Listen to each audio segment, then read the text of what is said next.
Hi there, scholars. Today we're going to be talking about common denominators and equivalent fractions. So let's take a look at this problem here. It says that Sarah planted two 1-acre gardens. One had 3 sections of flowers and the other had 4 sections of flowers. She plans to divide both gardens into more sections so that they have the same number of equal-sized sections. How many sections will each garden have? Okay, so we want to know how many sections each garden is going to have.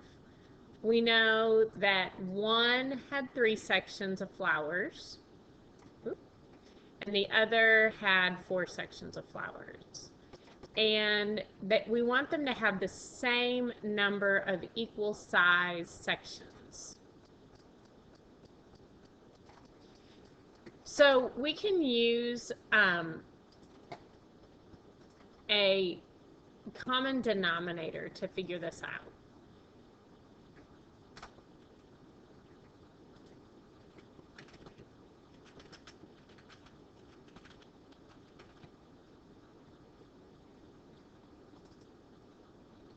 So we have a common denominator, and what that is, it's a common multiple of 2 or more denominators to write fractions that name the same part of a whole. So if I'm looking at these two, I know that I could divide my thirds, each of these, into 4 equal sections.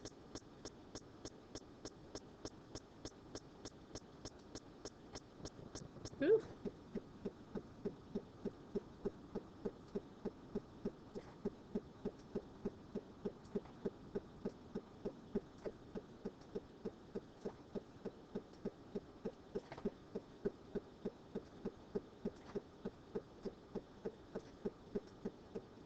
And then I could divide my fourths into 3 equal sections.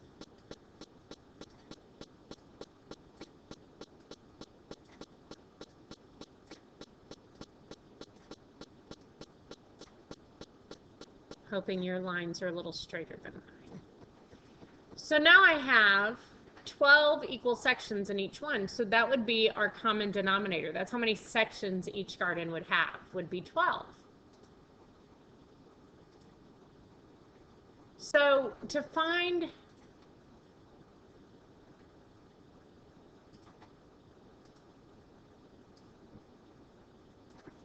a common denominator,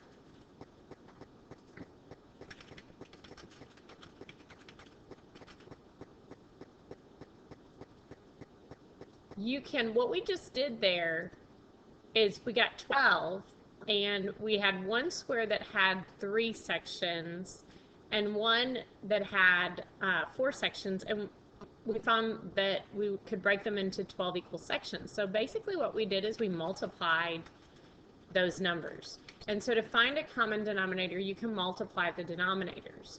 So for example, a common denominator of 1/3 and 1/4 is what we just found, 12. Okay, so then if I were to write that as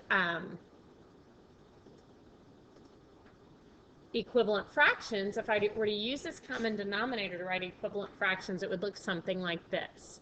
So I start off with my 1/3 and my 1/4.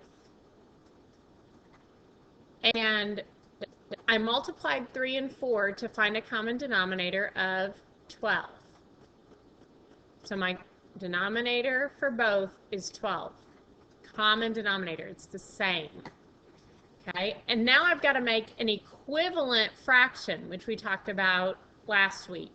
So how would I get from 3 to 12? Well, I would do times 4. And remember that rule of I have to do whatever I do to the numerator, I must do to the denominator, and vice versa.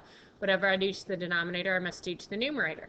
So if I multiplied my denominator by 4, I have to also multiply my numerator by 4, which would be 4/4, which is a whole. And so I would have 1/3 equals 4/12.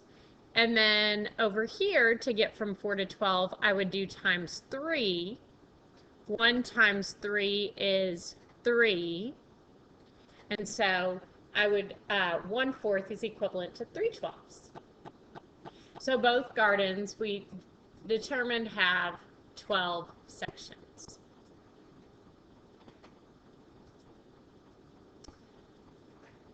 Now, if we want to find the least common denominator,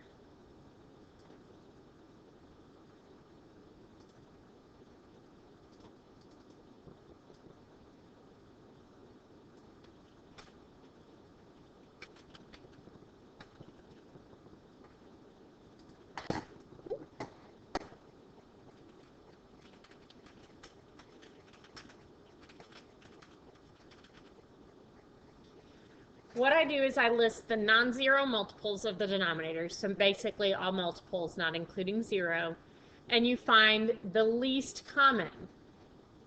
So if I say the word least common, that's going to mean the smallest one that they have in common.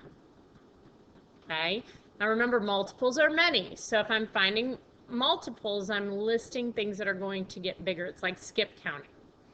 All right, so if let's say that I want to find the least common denominator of 3/4 and 1/6.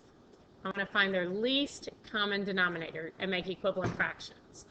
Okay, so I start off by listing the multiples of 4. So my multiples of 4 are 4, 8, 12, 16, 20. Now I could keep going on and on forever.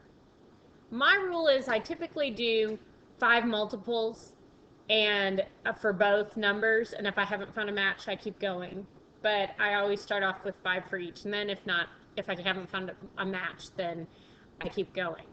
So now I have to find the multiples for 6.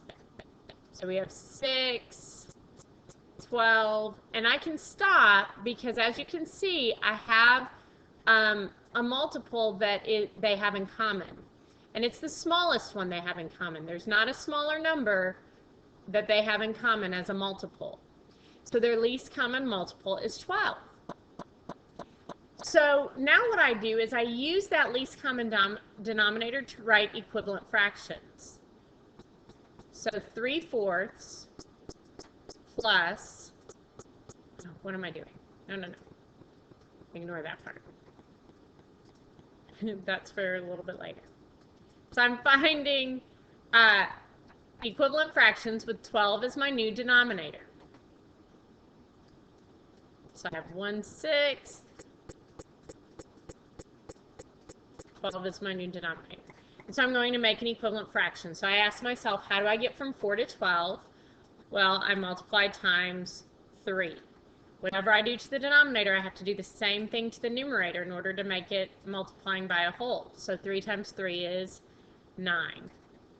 Over here, how do I get from 6 to 12? I do times 2. So I've got to do the same thing up here. 1 times 2 is 2. So I have 9/12 and 2/12. And so you may be thinking, why would I ever need to use this? Well, that's what I almost spoiled for you there. Let's say I'm adding fractions, and I'm adding 3/4 plus 1/6. You know that when you add fractions, the denominator stays the same, and you add the numerators. Well, what happens when the denominators aren't the same? Well, what you have to do is you have to find a least common denominator, you make equivalent fractions, and then you add those, because you're still adding the same amounts, but you have a same denominator, because the rule is the denominator has to stay the same. So if 3/4 is the same as 9/12, and 1/6 is the same as 2/12, then I can add 9/12 and 2/12, and that's the same as adding 3/4 and 1/6. So 9 plus 2 is 11, and my denominator stays the same, 12. And so my answer is 11/12. And this is where we're going to be using finding a common denominator to help us add fractions. All right, I will see you tomorrow and we'll talk more about this. Have a good day.